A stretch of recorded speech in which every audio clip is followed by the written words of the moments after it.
Hi, my name is Father Scott Birchall from St. Augustine Seminary, and here's my reflection for the fourth Sunday of Lent. Around 2006, I had just finished my schooling and I decided to become more involved in my local parish. So I jumped at the first opportunity I found. It was during this volunteer experience that I encountered something that I would never forget. When I first arrived, I met a woman named Kate, a mother of 3 young children who was outgoing and a good volunteer. Sadly, within a month of our first encounter, she was diagnosed with terminal cancer. Now, it would not have been unexpected to see Kate stressed, worried, or even angry at this diagnosis. However, this didn't occur. Rather, she was quite at peace and full of joy. When asked why she was acting this way, she sat us all down and told us about an amazing encounter with the Lord that she had just recently had. She began by telling us how much of a nervous wreck she was in the previous week when she first learned of her diagnosis. As she reflected on it, a series of questions ran through her mind. What would this illness mean for her and her family?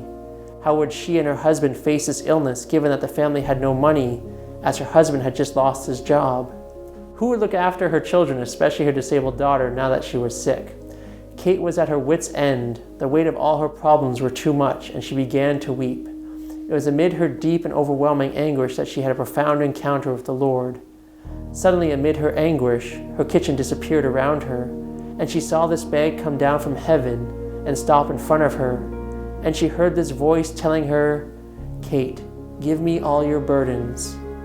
While Kate could have easily ignored this request, she did what was asked of her, and she began to place all her worries and her anxieties into the bag, one after the other. Her family, the financial situation, the fear of the diagnosis. Once the last worry was placed in the bag, it was suddenly taken up into heaven, and she found herself back in her kitchen.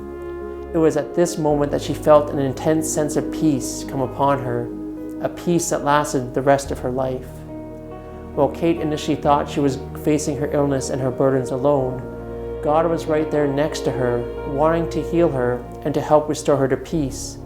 In fact, after this encounter, Kate adopted a phrase that sticks with me today, namely, always be open to the unexpected flash of grace, to remind herself and us that even when times seem tough, when we feel alone in the dark, God is never far away.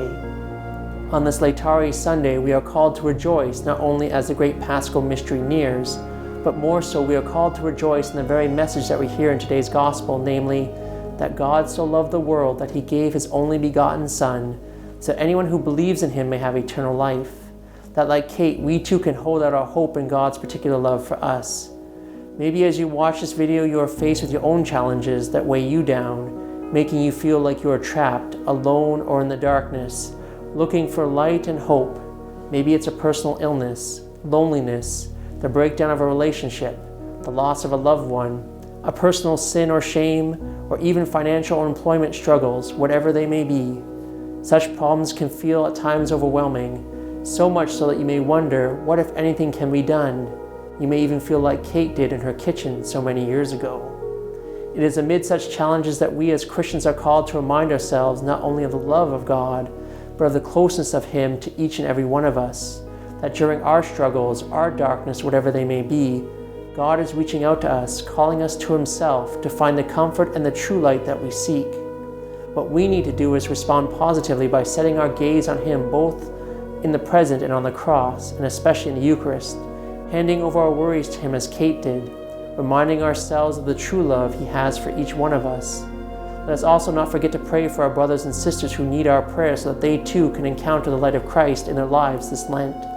So today, my brothers and sisters, let us not only rejoice in the love of God for us, but let us respond positively to God who calls us out of darkness into His own wonderful light.